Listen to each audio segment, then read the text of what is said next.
Καλησπέρα παιδιά, καλημέρα, καλησπέρα, δεν ξέρω τι ώρα βλέπουμε το βίντεο. Καλώς ήρθατε στο Poke Scratch, είναι το πρώτο επεισόδιο αυτού του καναλιού. Το θέμα μας ήταν τα Scratch. Σήμερα σαν πρώτο επεισόδιο κατέληξα να κάνω κάτι σαν αναγνωριστικό. Εδώ έχουμε 5 Scratch του ευρώ και πάμε σιγά σιγά να δούμε τι κερδίζει.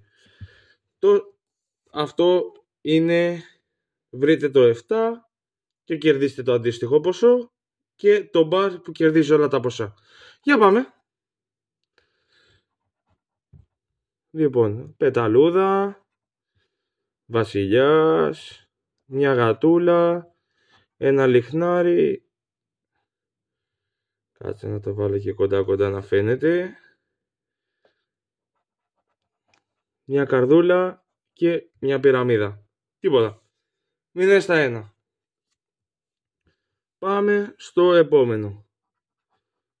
Μια κορώνα, ένα σάκος, ένα πέταλο, μια πεταλούδα, γατούλα, διαμάντι και πάλι πυραμίδα.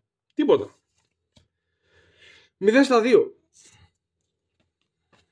Λοιπόν, πάμε στο τρίτο.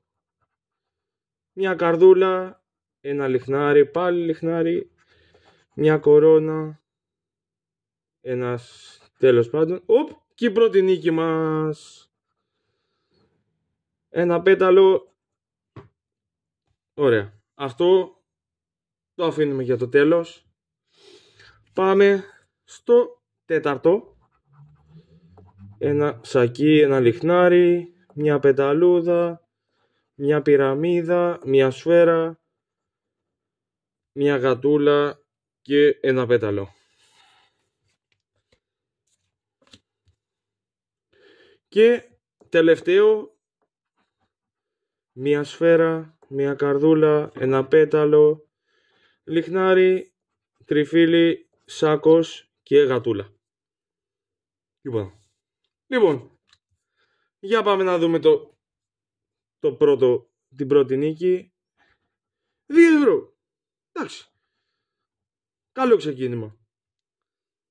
Αυτό ήταν το πρώτο επεισόδιο. Βεβαίως like άμα σας άρεσε το βίντεο. Ένα share να το δει περισσότερος κόσμος.